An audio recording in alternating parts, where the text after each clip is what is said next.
This is a conversation with Max Klymenko, the creative director and owner of Klymenko. He has 4 degrees, 2 million followers on TikTok, and he makes fantastic educational and creative content on the platform. This episode of the podcast is sponsored by me.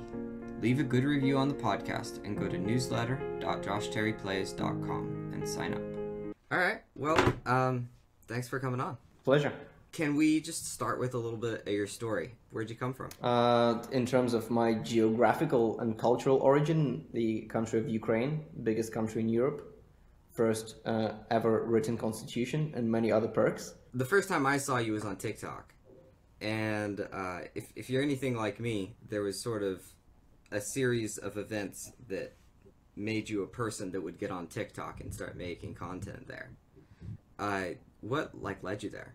I think that if I start from the young age, when I was a teenager, I started becoming interested in kind of stage performance, acting, and comedy, which is where I completely lost the sense of shyness and kind of normal awkwardness in social interactions. So once I had an audience of 2,000 not laugh at one joke that I've made, then I've kind of anything is okay for me. So this is why I've putting myself out there isn't really an issue, and it's something that I've kind of always been quite drawn to.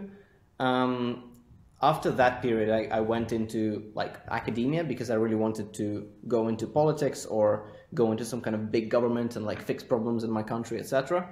So I was okay, well, instead of being an actor, I can be a president. I can get more done and still be in movies because I'm the president. So for a teenager, that seemed to be a win-win.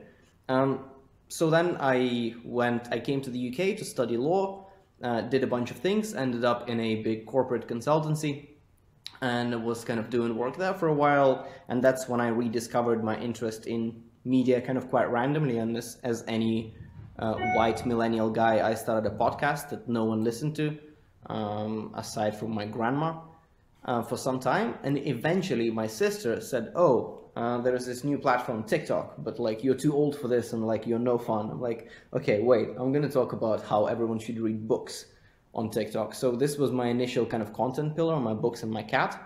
Obviously the latter is a lot more marketable, especially right now. And yeah, I just got on it. I promoted my podcast. It got 180 views compared to 8 on Instagram. And I was wow, what a great platform. And I stayed there. Now it's been 2 years. Sounds about right. I love it. I'm now working on that podcast part. I mean, you're starting with an audience already, so you have some kind of viewership, so you can kind of pull them into your podcast. I was just talking into the abyss, there was nobody there on the other side. So I think your strategy is much smarter. Yeah. I think there's potential for it. But yeah, I'm the same in terms of starting in performance. I grew up in the art and music world. I grew up studying art. I went to music school.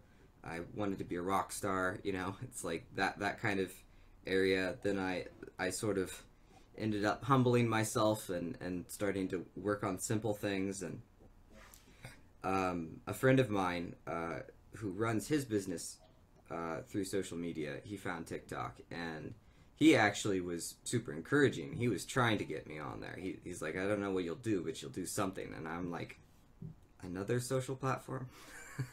Another one? And I ended up getting on one evening at I don't know, 10 p.m. or something. And I messaged him around 2 a.m. or 3 a.m. And I went, well, shit. Because it's an amazing platform. It's incredibly engaging, and I started making content about things that I just thought were ridiculous, and that was when it started working. Is there anything that surprised you about getting a following on TikTok? Actually, when I got on TikTok initially, what pleasantly surprised me was how funny the kids are these days. I just found them super funny and super creative. And I'm not a weirdo. I haven't really been exposed to younger kids. I'm not a secondary school teacher, so obviously there are little interaction with like younger kids for me, so I didn't really know what was going on in kind of their world. And I think on TikTok, you saw a bunch of like 16-year-olds making skits and comedy skits, and I was like, whoa, this is like they're really creative. So that surprised me about the platform and just the culture. In terms of like getting a following, I think it's like, I think what surprised me is the sense of like how much of an overthinker I am and how much I overhype myself in terms of what I'm doing. So like, you know, I started just trying to be creative and to find myself a fun creative outlet, and now I'm thinking like with every video I'm like, but what am I saying, how is this going to impact people, but this is garbage because it's not going to actually make any change, but what if this person takes it differently? So it's like I've never really been an overthinker at all, but now I think that just because people pay attention, what I post has to be good, and if it's not, then I fail them. That's like a quality I never thought I had. And yeah, I wish I didn't have it. It's been a huge exploration in perfectionism for me.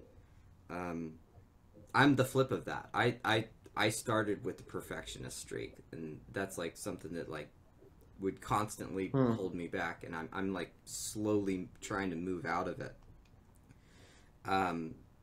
And I think TikTok's an amazing platform for that, because like the price of a video flopping is, it feels kind of temporary, you know, like you can pick yourself up and do something new.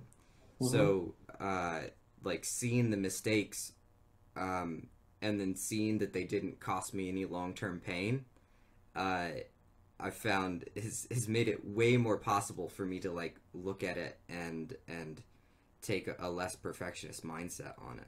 For you, just because I have a theory about like caring about the views, especially on TikTok. So like, if you don't mind me asking, like where do you get most of your income from? Yeah, so I was a music teacher. And what about now? So now I'm coaching. Got it. So for you, it's about, so you see, I think when people have most of their income from brand collaborations, so like from brand placements on TikTok, then I think the views matter much more, because the brand will come on your account and they will see that the last few videos flopped, and they'll be like, oh no, we don't want to work with you because your reach isn't consistent. So I think that for those people, I understand where they're coming from. For everyone else, yeah, like it doesn't make any sense. Yeah, that is a much higher price. I agree. And I have been thinking about that. I'm trying to develop a channel where some irregular view count is a given, because I think it would be a little nuts to you know, expect the same thing all the time. I mean, this is a constant back and forth. Like, I mean, Seth Godin, who I'm a big fan of, teaches marketing and sort of underlying philosophy behind it. He's a big proponent of the dependability of something, where it's like you're there to do the work, you're there to deliver something. But also he talks a lot about establishing enough trust with an audience to do the next project, and it's like setting a precedent where the people that are super into what you're doing are fine with weird shit flying out of the window, you know. And a really good example of this is God, I always forget his name. David Bowie. There we go. You know, David Bowie would do utterly strange left turns, right turns in terms of sounds that he would create. Like he would make an album that his audience was not wanting, not expecting, etc. And I'm sure that it was super unpredictable, and it chased away a lot of business. But his ability to like push through it and keep doing that. Like he started to send a consistent message of inconsistency, I believe, is what happened. And I think that's a useful route for a lot of creative types, because creatives are, you know, like we're wired to like reach out into the weirdness and try to find something useful.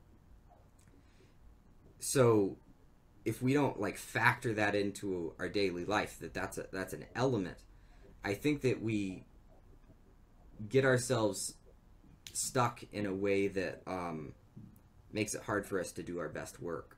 For sure. And I mean, I totally share the love for Seth Godin. I think you to me are very similar to Seth Godin in your approach for your TikTok videos, to his approach to his blogs.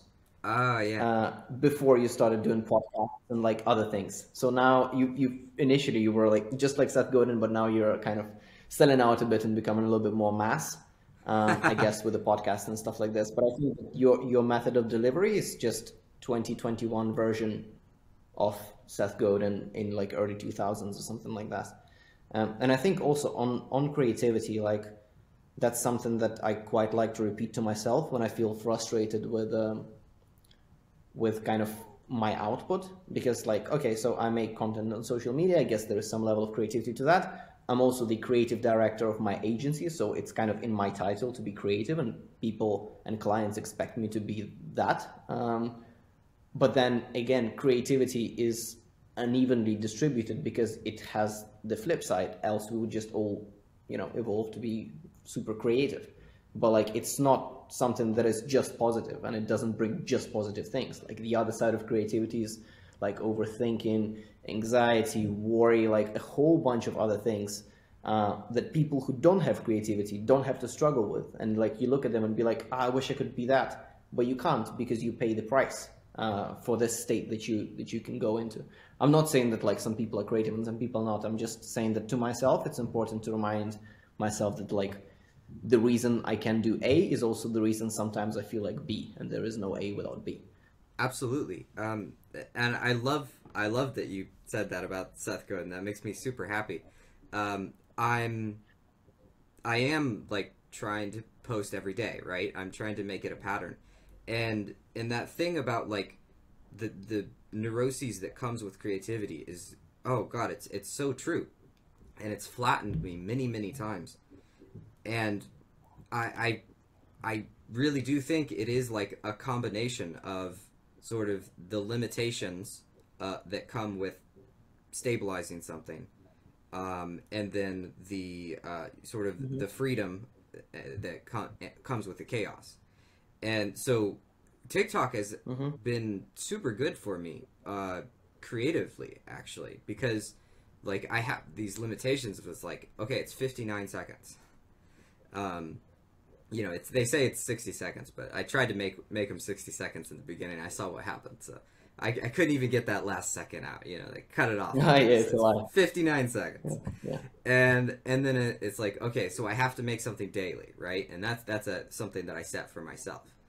And then inside of that, I'm giving myself sort of a much more open structure, where like it doesn't necessarily have to stay to one topic.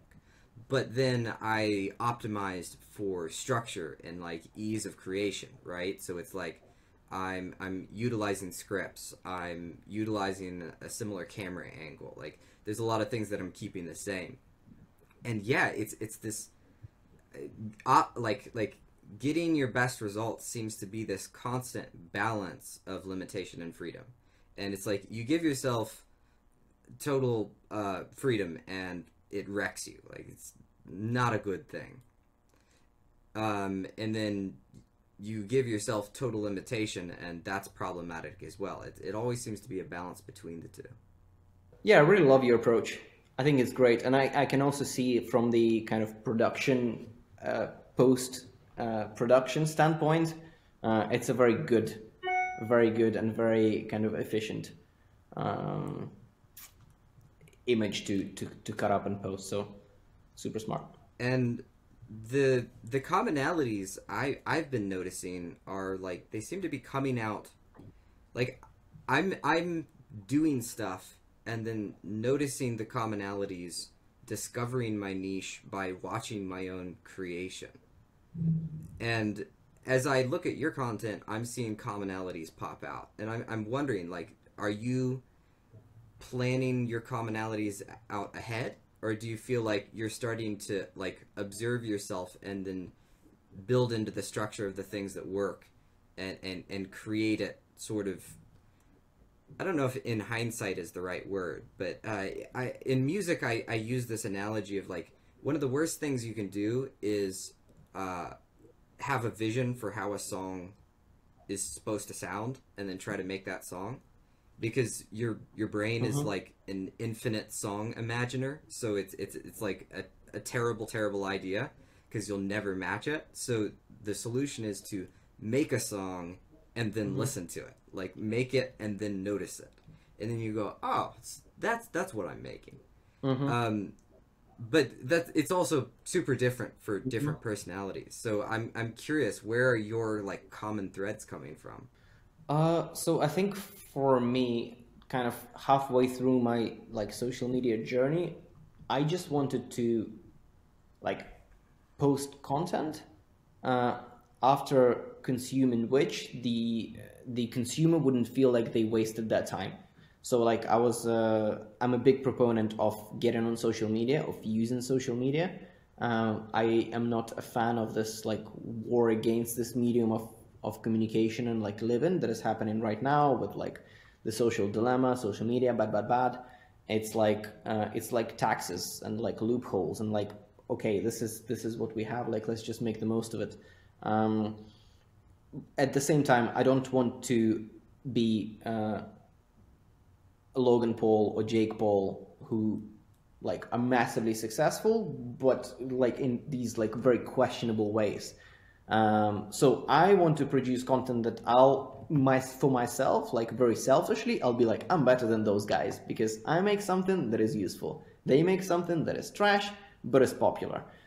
So I don't know if I'm doing this just because I want to like pump myself up a little bit and to be like, okay, this is meaningful, or because it works and because this is the niche that I've kind of fallen into. So I like to think that this is kind of something that aligns more with my values. So like educational videos, like motivational videos, some kind of videos about interesting things that will hopefully get the person to come and like discover more about me, and then hopefully take more from me than they would take from Jake Paul in terms of how they live their life.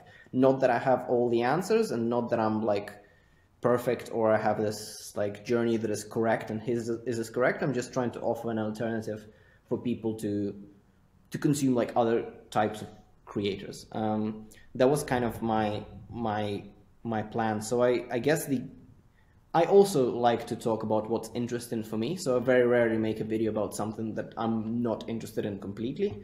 So I guess those commonalities, they're just partially my personality and partially like my interests and partially the result of me kind of understanding what works and what topics resonate. It always amazes me, like the diverse threads that make a creation. When we think about something we want to do, we look at a bunch of other people that have done it and we think, oh, I'm going to do it that way. And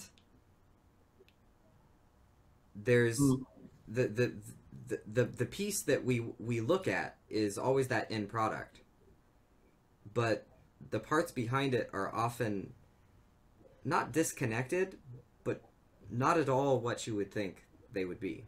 I keep coming back to the locomotive.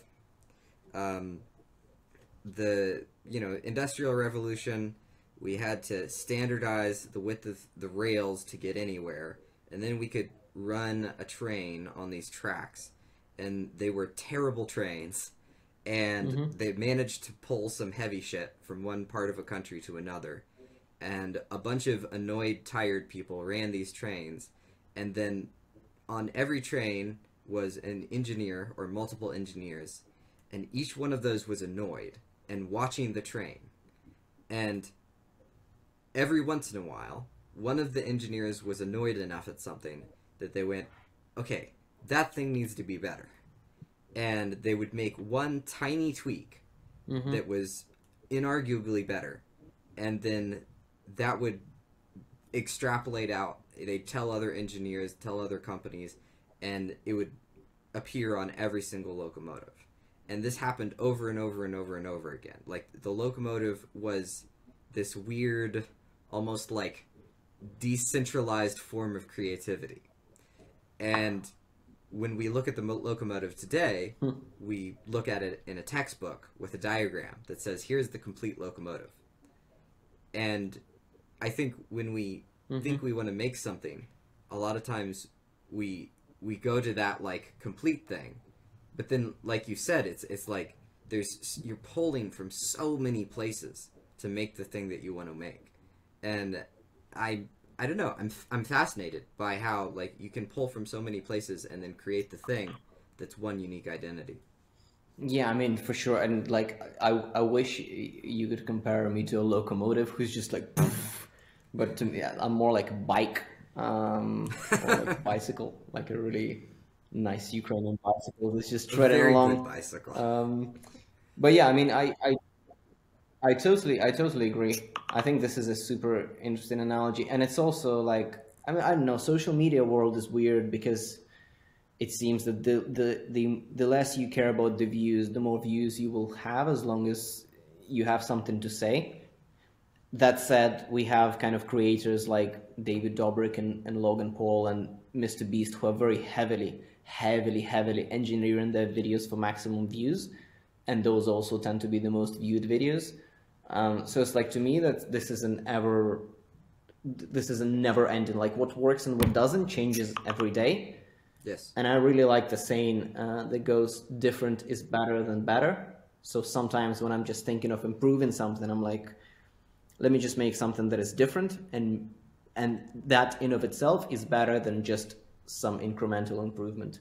I don't always kind of have the boldness to pull this off and like to send my audience or my clients or my girlfriend or whoever like completely left field, being like, different is better than better. Here is I don't know, like a thirst trap TikTok that I'm gonna do. Like, I don't always have kind of the courage for that, but I think sometimes just not doing what everyone else is doing, you know, again, going back to Seth Godin, like zagging when everyone's zigging and all of that stuff.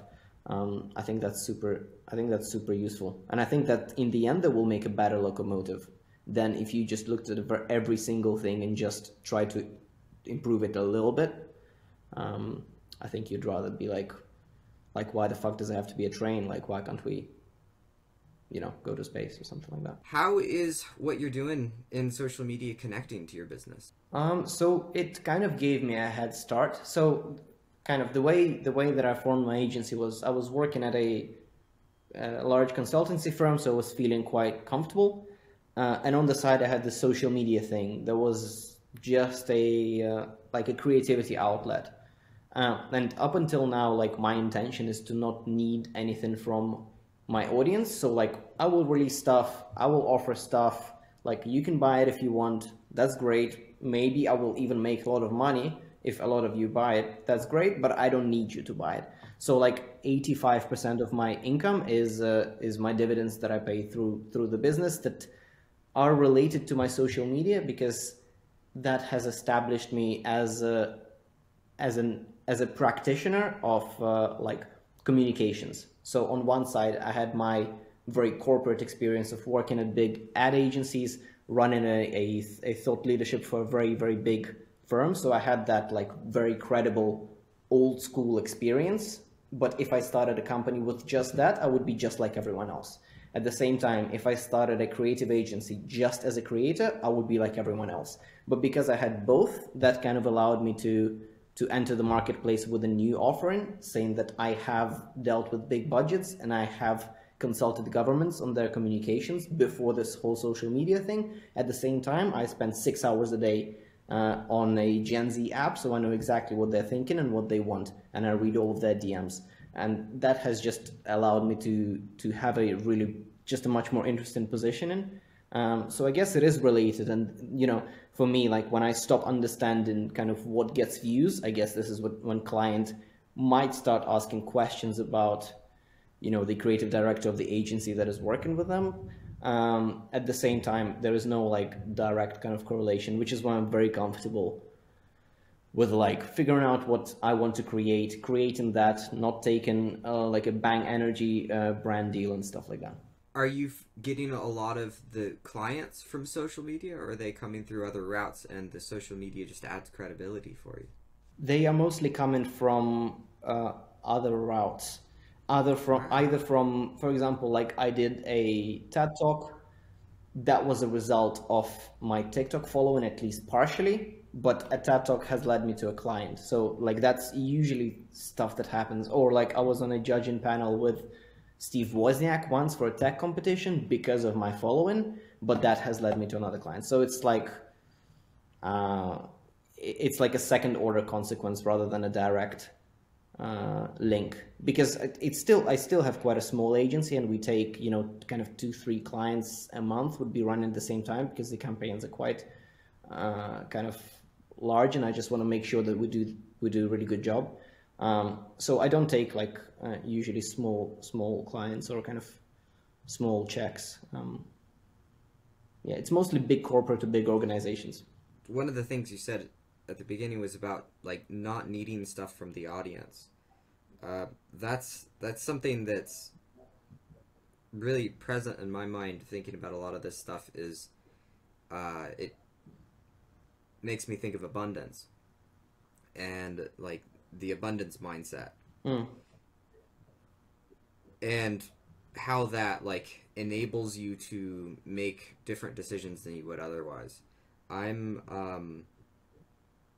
a big fan. My basic philosophy behind investing is become more capable of risk over time, and to me that means build abundance, and specifically prove abundance to your own brain, because I think that a lot of people that are chasing any form of growth weirdly don't factor in the fact that their brains change, like that a brain is contextual, and when you move from a situation where there isn't enough to a situation where you go, oh yeah, there's plenty, your decisions can completely flip. Yeah, I can relate. I think that's it's a tough like place to kind of arrive to be comfortable with. Um, I mean, you know, it goes from, for example, not feeling bad that someone in your niche is doing better than you because they're growing the niche. That's something that can be challenging.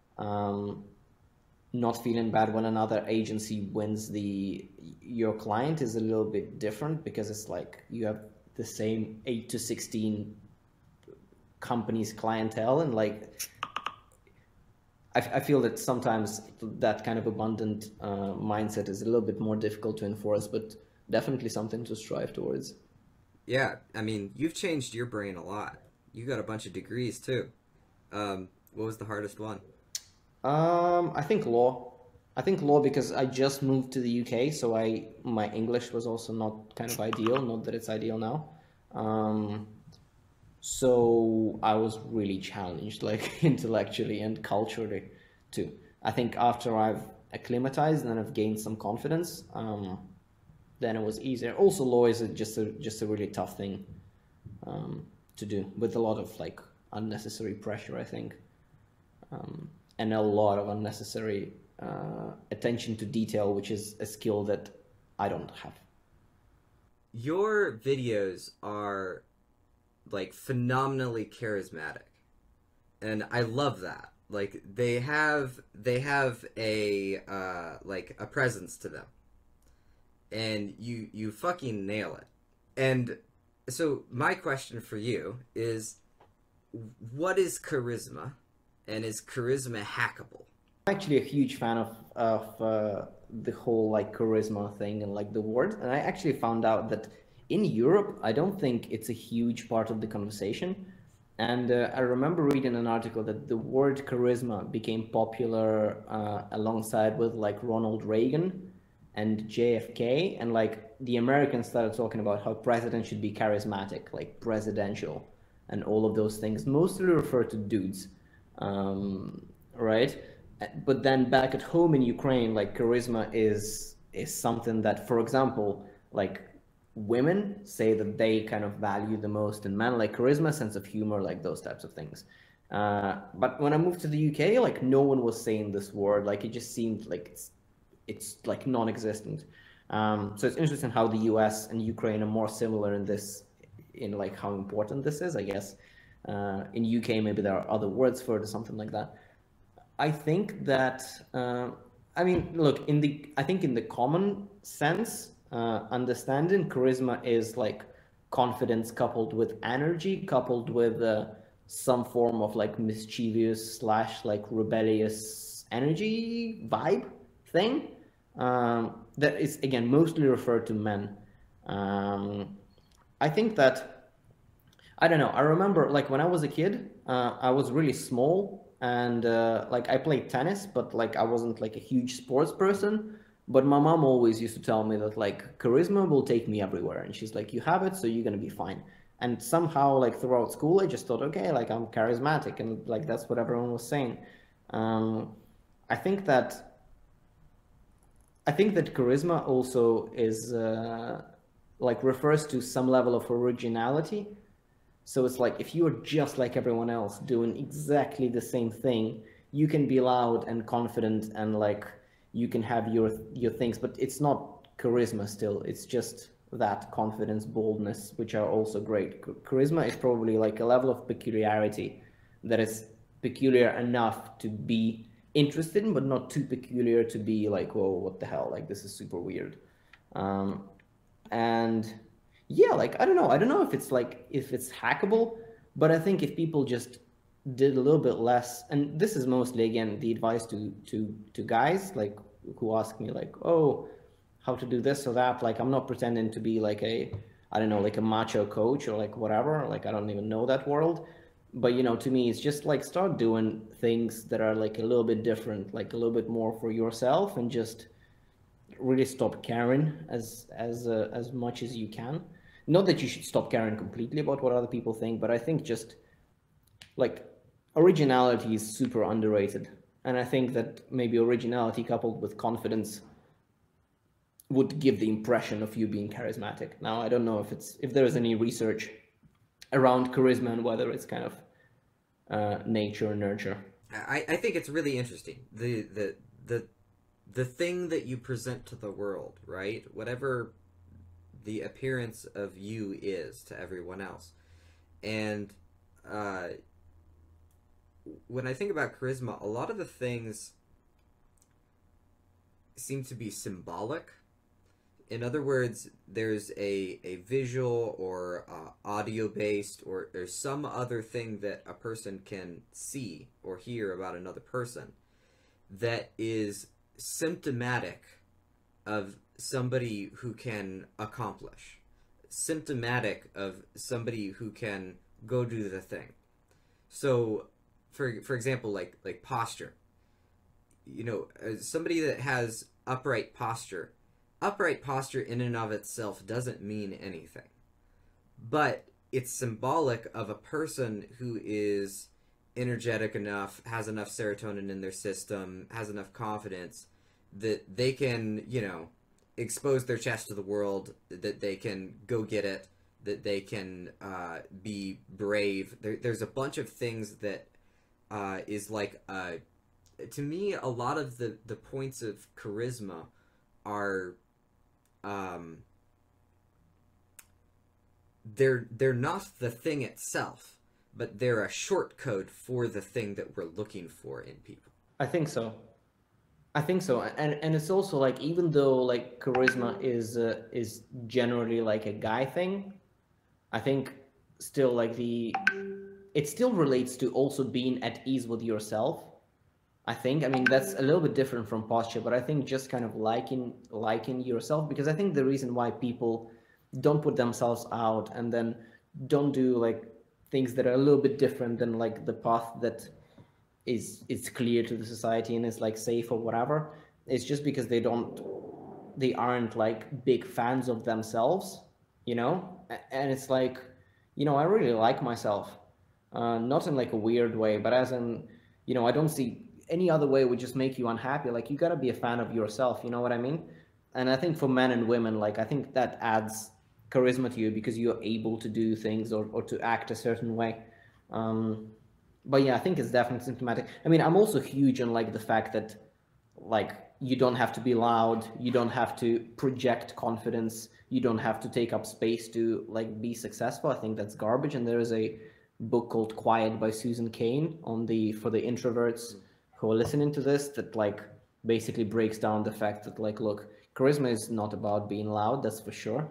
Like Josh, you for example have charisma and I have charisma, let's say, if we operate under that assumption, but we roll completely differently. You look out of the camera in your videos and speak softly. I shout into the camera with like hyper saturated video. Yet I think that we can say that you have charisma and I have charisma of just like different sorts. So it's like, to me also, if you are quiet and like by nature, let's say you are more measured, it doesn't mean that you should start behaving like you've just snorted cocaine and you're running around the room like Gary Vee. Like that doesn't make any sense. It's just like tap into your personality. Just don't be afraid to expose it, because everyone is afraid and no one really cares. Yeah, if I tried to channel Gary Vee, that would flop. That would not be the route for me. Um, yeah, sometimes I wonder if that sort of charismatic element comes from almost a commitment to the present. It seems in my mind very tied with presence, where if uh, somebody can be in, the worst sort of situation, and then they have this sort of moment of mental clarity where they say, here I am, this is the thing that I'm struggling with right now. That almost always has a sort of, I think, magnetic pull for other people. And it can happen at like every level of success. It can happen at every level of failure. I love the have you seen Nightmare Before Christmas? Yeah. Yeah, the Jack, the main character is so loved that he's like a particularly like strong underground icon. And I think one of the big reasons why is because it's like when he messes up, he's like, I don't know, like flat on his back in the snow, and he goes, I messed up. And it's like this full on mess up. It's a mess up with complete acceptance and confidence simultaneously, where it doesn't go into shame, it doesn't go into a lack of confidence or like a doubting of oneself. It goes into in sort of an acceptance of the shitty situation. Yeah, and I mean, I think it's really attractive, and I think, as you said, like there is a level of magnetism to just like putting everything on the table and like being a little bit of an open book sometimes. I don't know, I think in the world where people are quite careful to say certain things, and people are quite careful to behave in a way that's like a little bit like offbeat, and then there are some other people that behave differently just for the sake of it, and it just seems like an empty like stuntsmanship without any skin in the game. I think when you do have something to risk and you speak your mind, or you like just let it out, I think people really kind of gravitate towards that. Tell me about we're both readers. We both love reading. Why is it important to you? Why do you like it? When I used to read a lot as a kid, and then I kind of gave up on it for like a few years, and then I picked it back up, and I just noticed how it like dramatically improved my life. I mean, English not being my mother tongue, reading a lot of books like helped me kind of learn how to communicate properly. And then just I don't know, it just expanded my mind. It just fed my curiosity. I felt that I was becoming smarter and more interested in just, I don't know. I just kind of set myself a challenge to read a book before sleep. No, to read at least a page before I go to bed. It's just kind of stuck with me, and that's what I usually do. I don't know. I mean, it's super interesting to me, and also I just love to kind of learn more about the world. And a lot of times I don't read um, just in time books, which I think is a good strategy if you want to maximize your learning. I read just in case books. For example, now I'm reading Hitler Volume 2, The Downfall, which is like a 700 page book about the World War II and like everything about it. And it's just like, I don't know, I don't think it's gonna help my agency that much. Like I don't have any like, even though I can be quite tough and dictator-like within the realms of employment law, um, it's like it's never really any value. I don't know. My great grandpa fought in the war, like both of them, so it's interesting, and I'm just reading it. It's not like I'm not trying to maximize myself for maximum performance and output for today. I don't know. Just I think it's great. I think it's better than watching stuff. I like it and I benefit from it, and I also outwardly signal that I am this type of person. Like once other people know that you read a lot, they also attribute other qualities to you, and I'm kind of fully understanding that and kind of enjoying that. Do you practice or experiment with any reading tricks like speed reading, stuff like that? Yeah, so I do speed reading, the Tim Ferriss the technique popularized by Tim Ferriss, where you like basically slowly cut off the firstly word and the last word of each line, then first two words and last two words. So instead of reading horizontally, you just read vertically like this for the people watching. I found that to be kind of the most effective. I don't know if you have any other technique, um, but I know that that one does The work for sure. the one that I used the most, I learned to speed read in college, and then I sort of stepped away from it. I started sort of just reading for leisure for a while. I'm pretty sure I'm about to go back to it because I'm feeling the urge to soak up more data faster, I guess. Um, and that's part of it, right? Like, what are you reading for? Sometimes is an interesting question in and of itself. Um, but I mostly have used the just follow your finger method, where you accelerate the speed of the finger moving across the line, and that way your eyes aren't jumping, and it's moving in a sort of a smooth motion, and you're picking up the words through the peripheral vision. I did this my last semester of college, and I was so upset I didn't do it my first semester of college. Um, I started. I took an art aesthetics class, which was one of the more influential classes I ever took. It was really interesting course. Brilliant teacher, but his reading assignments were far more than pretty much anything I'd run across. And I was like, okay, I have to figure this out. And I started using that technique, and I swear I needed aspirin for like a week, and then I was a beast. Yeah, I mean, I think it's a useful tool. Um, I think it's a useful tool. I think you can quite comfortably read a book a week without speed reading, and I think a book a week is a good Yeah, number. So for most people, it's like if you don't want to speed read, I don't think it should yeah. like stop you necessarily.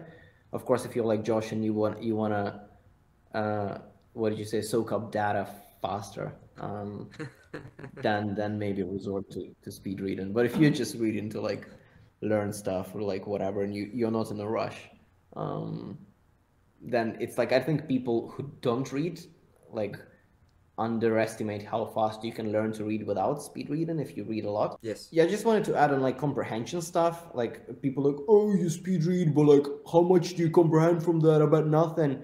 It's like, okay, I don't know. It's. I'm also not on a test, so no one's gonna test me on comprehension.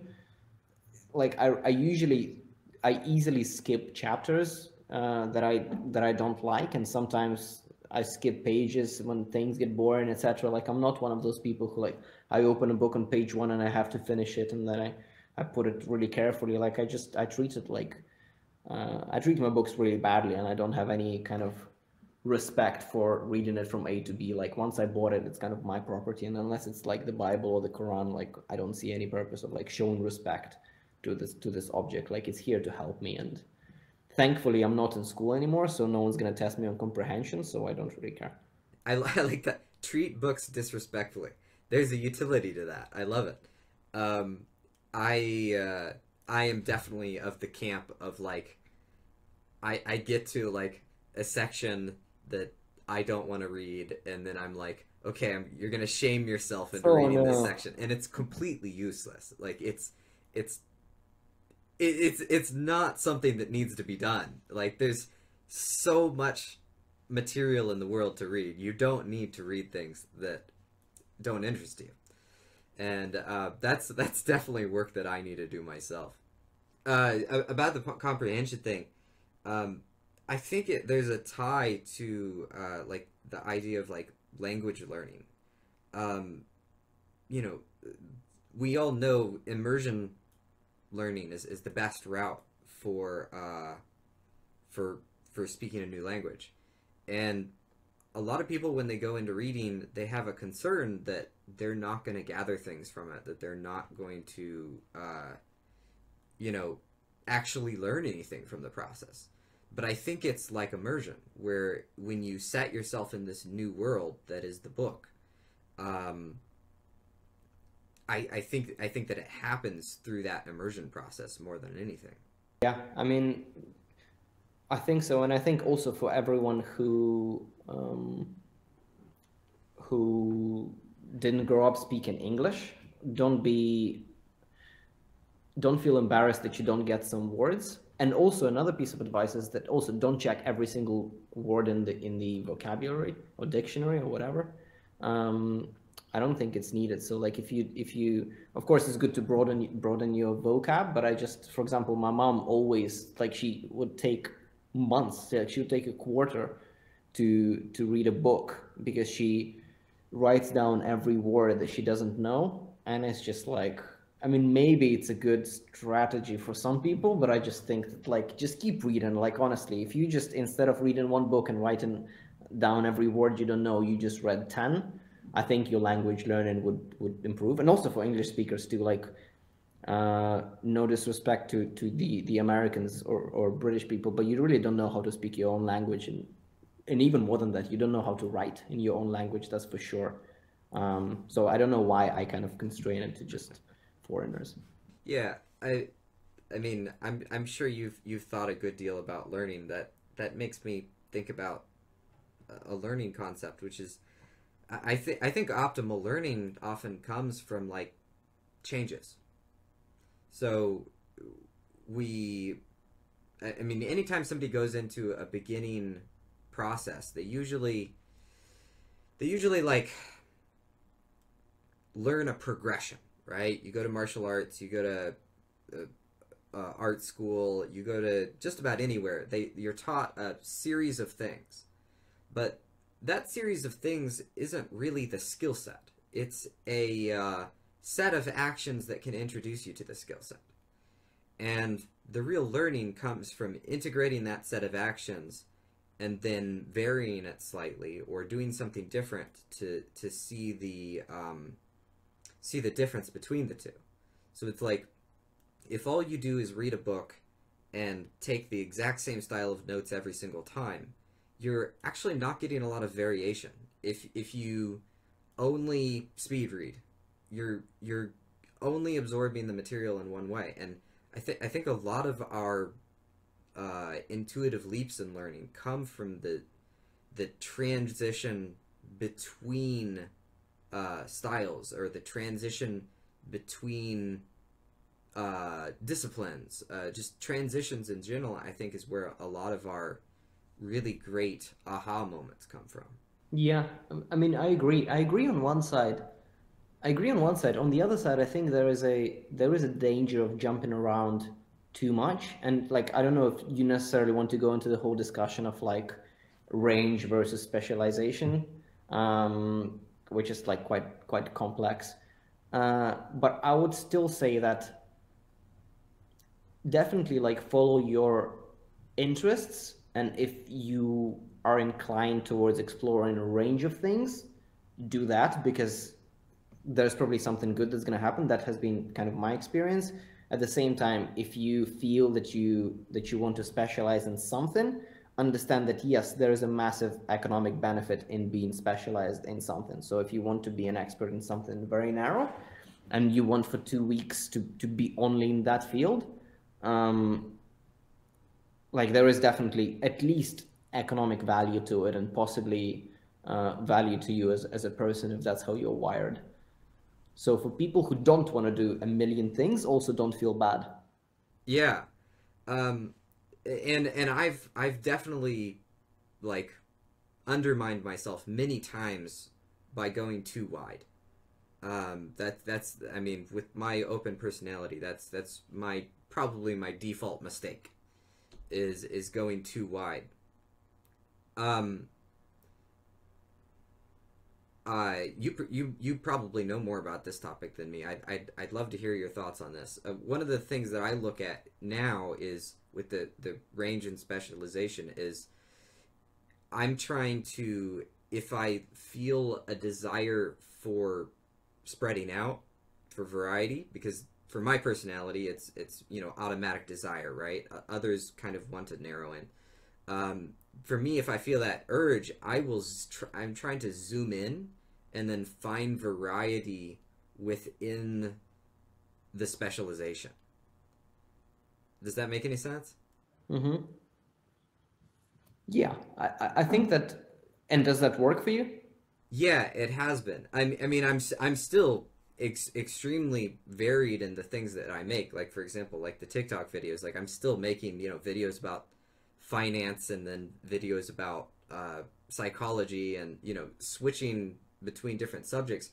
But I found that like if I have like a urge to go out of a subject matter when I know that I shouldn't yet, if I can find nuance within it, I'm more likely to pursue it more deeply. Yeah, I mean, look, I think your situation is still hyper specialized, because it's like it's not like you make a TikTok video and then you go and start like picking up blueberries in Puerto Rico. Like that would be range. If you are in literally the same position on the same platform making videos about certain topics for 59 seconds, that is already very specialized. So it's like you can even say that you have range by using different words. So like I would say that still is a specialized situation. I was thinking more about like much more practical thing of a person wanting to be a musician and wanting to be a full-time dad or mom, and also wanting to move to another country and like just do ayahuasca and like just check out like that type of thing of like sometimes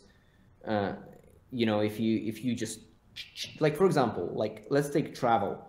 And it's crazy because I love traveling, and this, like, okay, who doesn't like traveling now? Everyone loves traveling. But this is a relatively recent trend. Like back, I don't know, 100 years, people didn't used to travel that much. And then you say, of course, it's become cheaper, blah, blah, blah. I get it. But even the hyper rich people who had the opportunity to travel didn't used to travel that much. And it's just because it wasn't valued as much. Like these different experiences, everyone was like, okay, like whatever. Like, why do I need to go to France? I don't care. I'm good here. And it's just something that we've kind of developed as a culture to travel, go to as many countries as I can. And I just love challenging people on that and just kind of saying that, oh, but like, traveling is just your way of like escaping, or you don't you don't want to go through hard personal growth, so you go through this light quasi personal growth by having a lot of experiences, being exposed to a lot of cultures.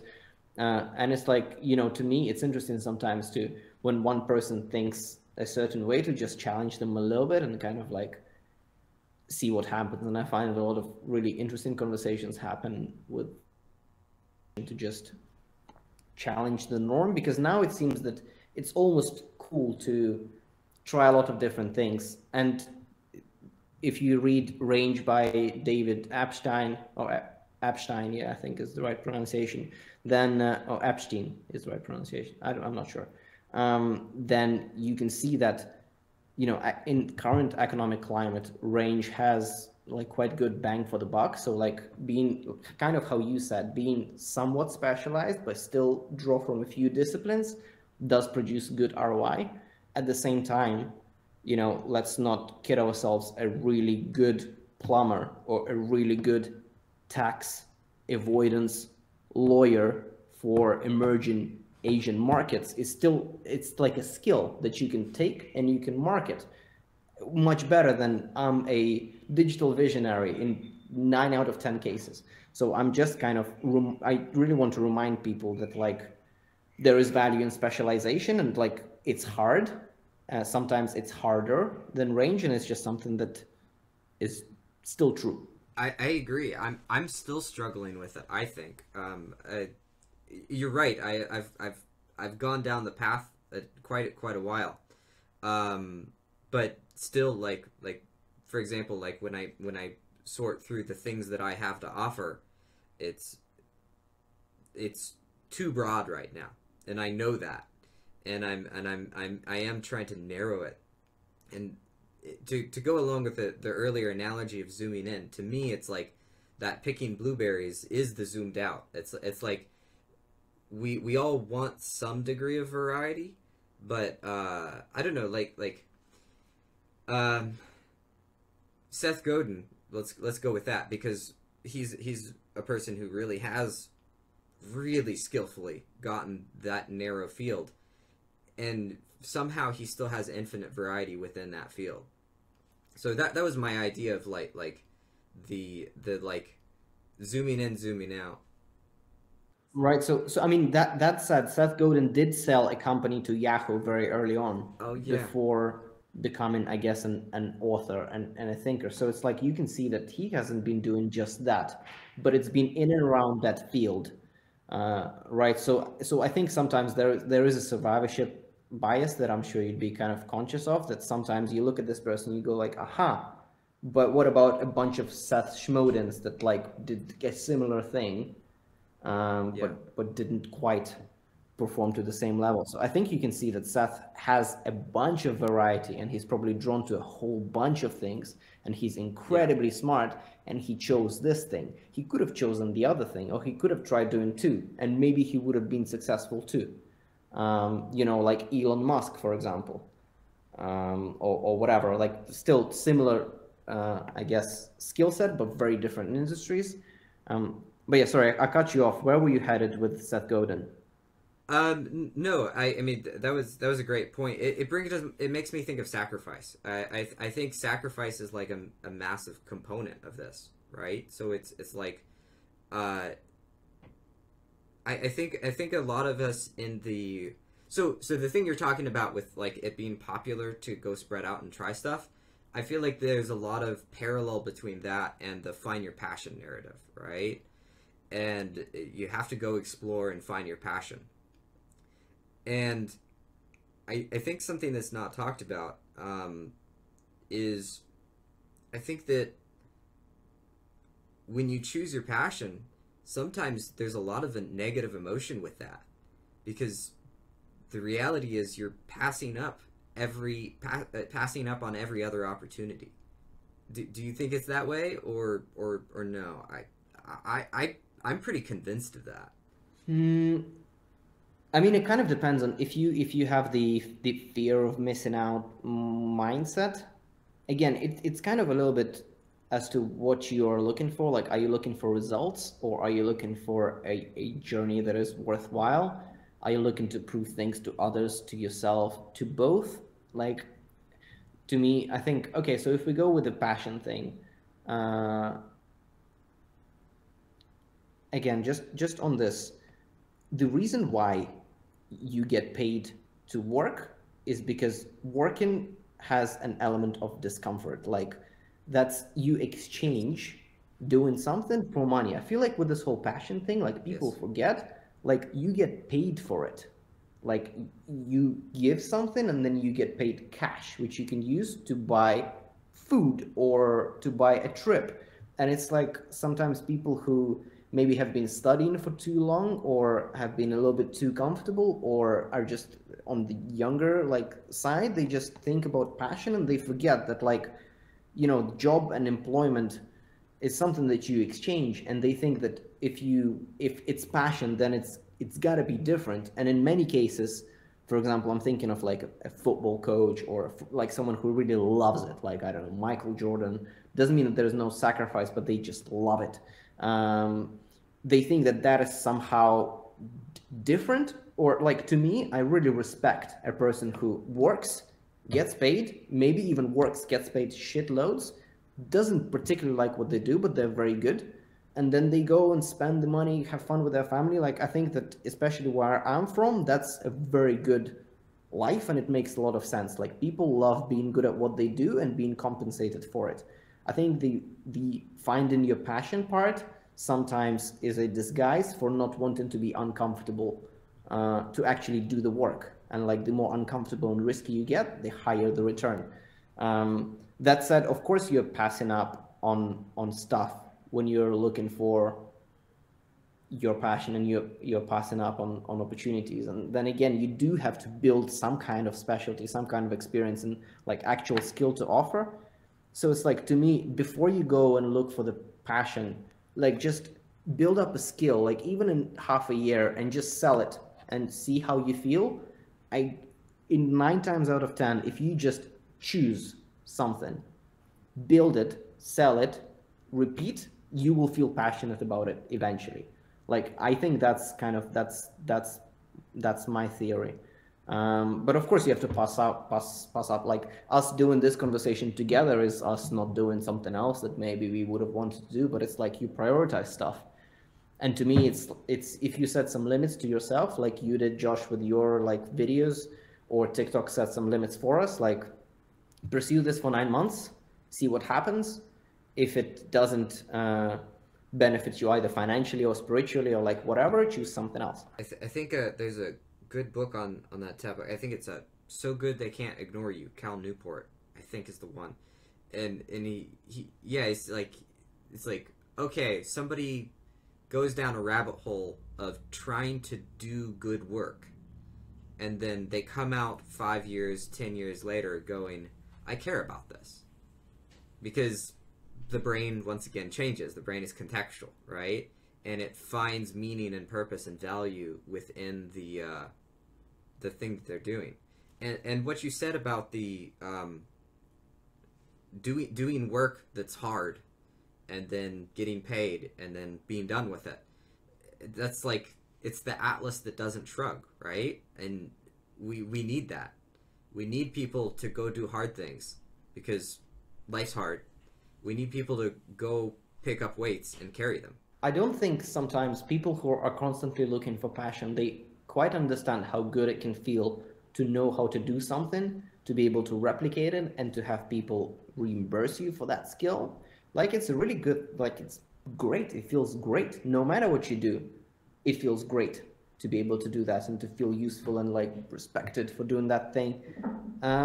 So it's like, and sometimes you would pick that over some like obscure passion thing, and I think it's okay. I think it's also like learning to fall in love with what you do at the moment. To me, for example, I remember I was working as a dishwasher in a hotel part-time while I was a student, and I hated it so much that I thought that, like, whatever I do in the future is gonna be better than this, and I'm not gonna complain. So when, working at a law firm, when I felt like, oh, this is so boring, blah, blah, blah, I was like, okay, like, it's better than washing dishes still. And it's like, okay, and now what I'm doing now, that's better than working at a law firm. And maybe the next thing I do is going to be better than this. But yeah, it's just that, yeah, I mean, I think I'm really a fan of like understanding that skills are valuable, and I think we can solve a lot of the self-esteem issues in our society with just explaining to people, if you learn something well, you will get paid for it, you will feel better about yourself, and then you can build the momentum, and then the passion will emerge once you're on that journey of actually being useful, rather than kind of just wandering. Yes. Yeah, and I like you said, like moving to better jobs. I do believe that you can move towards things that are better, and I do believe there are things that aren't for you and things that are more your wheelhouse. And I think that you can find your passion doing passionate work. I think you can do those sorts of things. Um, but there's just an underemphasis on what you're describing right now in our culture. There's not enough emphasis on, hey, if you go do good work, good things can come out of it. Yeah, and it's also like, don't forget that you also have to compete with others. For example, there can be someone who says, oh, like being a creative director of a communications agency is my passion. I found it. And I'm like, okay. And then we pitch the same client. And I'm going to say that I've done this and this and that, and I know this and this and that. And the other person is going to be like, oh, this is my passion. I was born to do this. Like, okay, like get in line. This, no one's just going to hand it to you because you found your passion.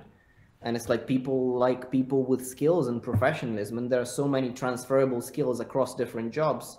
So it's like, as a waiter, you learn stuff. Selling tennis rackets, I learned stuff. Consultant, I learned stuff. And this all makes me a better creative director, even if maybe I don't have enough passion. If I didn't have enough passion for it, I'm still a more obvious choice than someone who does. Like, passion isn't something that you can market uh, in like B2B or even B2C. You can market it to get a job, but it's, you know what I mean? Like when you are in a competitive market, like you have to back up your stuff. Like what if you find your passion and you're not prepared because all you've been doing is just looking for your passion? That would be a bad thing, right? Imagine you're 35, you finally understood that you want to do that, or 45, or like 55, whatever. 35 is still quite young. Let's say 55, and like you haven't learned to do stuff. So you've stumbled upon your passion, but you're not even equipped to properly interview because you haven't learned the communication skills, or you haven't learned how to market yourself. So how are you going to take advantage of that passion? So it's like, to me, just prepare yourself and understand that skills like being disciplined, skills like doing the stuff that isn't super glamorous, like taxes, or just like waking up, or like getting on meetings that are boring, or like, I don't know, staying up late until the client is happy. Like those skills will be useful no matter what your passion will end up being. So it's not like you're wasting your time. You will use this, in the future when you actually get somewhere where you want to be. Yeah, even in the shittiest job, you can find a lot of useful stuff. And I think it's really dangerous when people chase passion and comfort at the same time, because when you're chasing both of those, if you arrive upon your passion and then you experience discomfort, you might not know that it's actually your passion, because you spent so much time avoiding discomfort that here you're in the place you should be, but now you're experiencing hard things, and you've been spending your life, avoiding those hard things. And I think that process can very quickly convince somebody out of their passion. I mean, this is the classic thing the classic example is somebody who gets in very short relationships and breaks up over and over and over again because they're looking for the perfect match, right? And they don't realize that part of the process of the perfect match is sorting through the mess that is a relationship, right? And I think that a lot of people even think that they're chasing their passion when really what they're trying to do is escape discomfort. Yeah, for sure. For sure. And it's also, and I mean, you went kind of very high level on this. And I would also say that there is an element of entitlement of like, oh, it's so boring to be a lawyer. Oh, it's so boring to be a plumber, or like, you're not even qualified to do those, and you would probably not be able to do them. It's like, why you think that is not something that is admirable? Like, maybe not for lawyers because like there's a lot of fishy stuff, but like for plumbers and so on and so forth. And kind of in many cases, even accountants and like those types of jobs, like why, like who exactly told you that you are in any way better than them just because you decided that you will look for your passion? Like that to me is like kind of next level when people start talking about how like 9 to 5, I could never like, okay, if you can't do a 9 to 5, you think you will be able to run a business? Like that's 8 to 8. What are the strengths that content creators have? And like what opportunities do they have available that they're most equipped to leverage? Like social media is blowing up still. It's going to blow up for a while. Where do they have leverage and an advantage in their lives? Okay, so just to hedge myself, I'm not an expert on this, and I haven't really figured it out for myself, because right now the way I used, I guess, social media was as my creative outlet, as well as putting myself in the rooms that would take me 20 years to be in with like whatever, Steve Wozniak, or with Ted, or with like any other founder, or like whatever. Like it would take me a lifetime to get into those conversations, but now I'm there on the same level just because I have some social media attention and like that stuff, which is crazy. So like you can use it that way to just level up in your outside of social media career. Like I would actually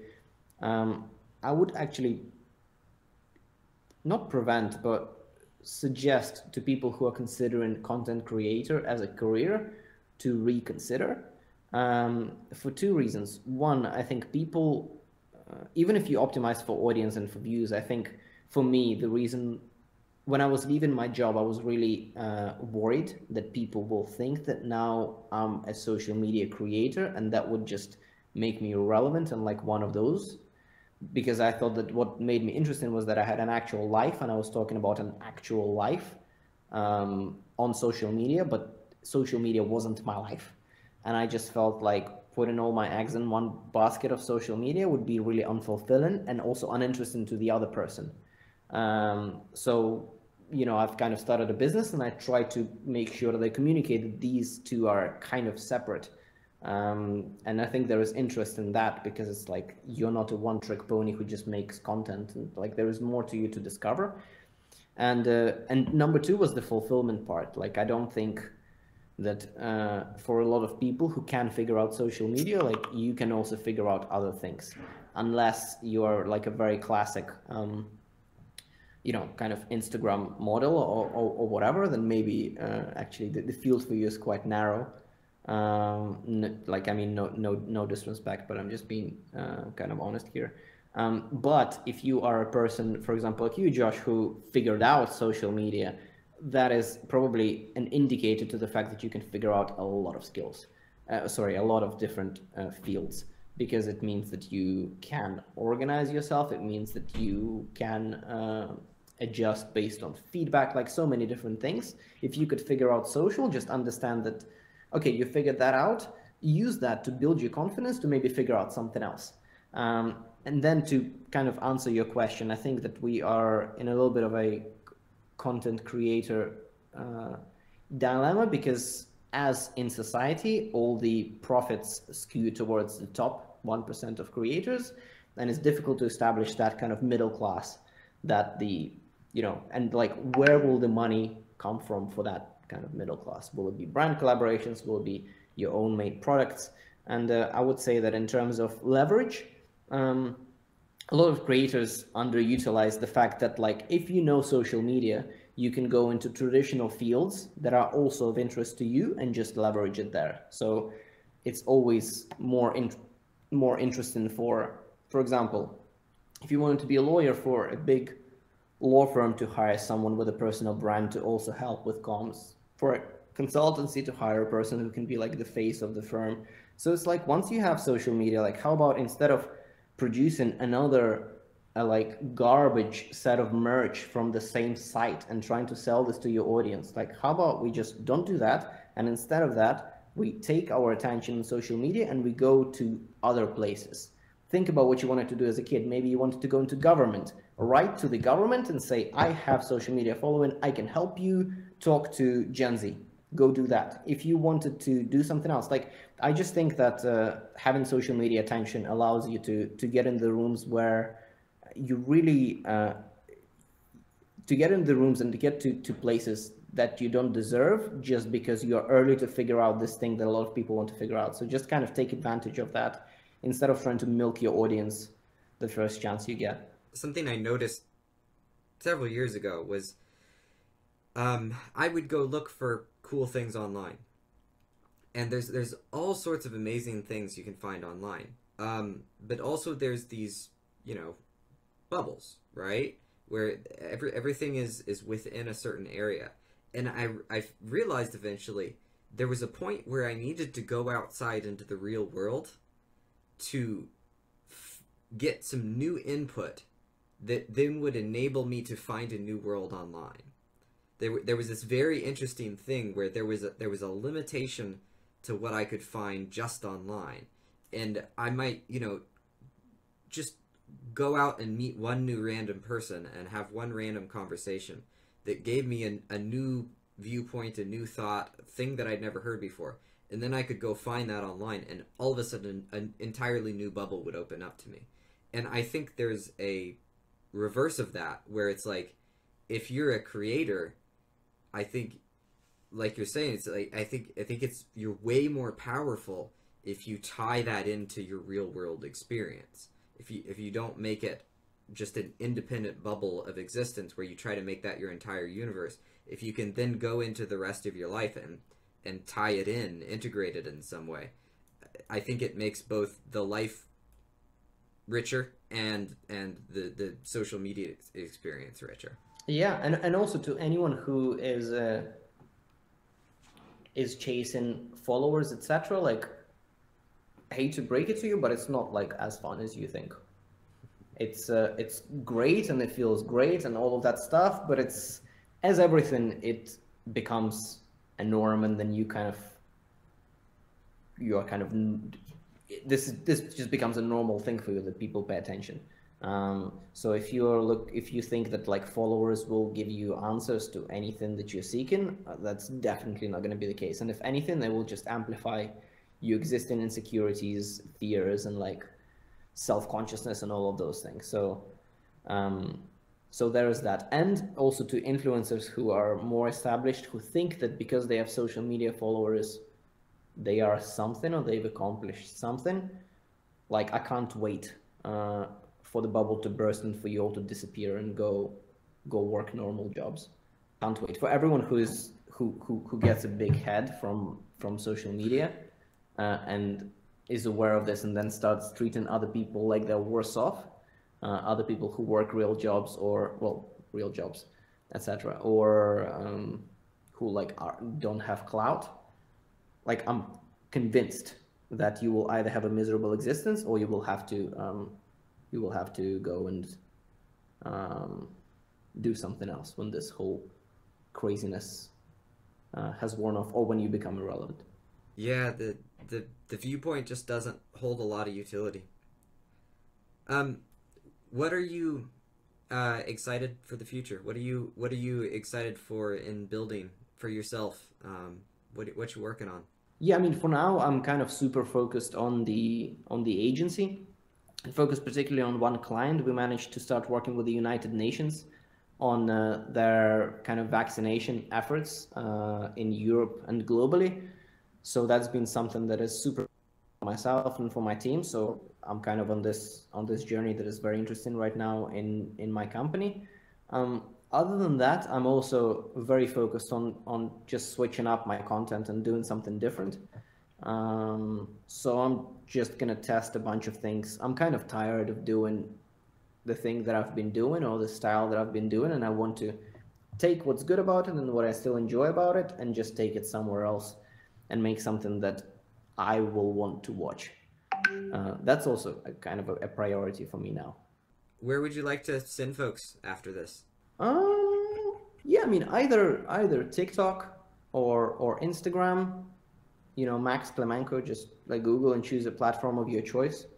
Follow me on there, and yeah, or like follow a bunch of other people, like follow Seth Godin, Tim Ferriss, I don't know, Simon Sinek, all of those people, and me, and Josh.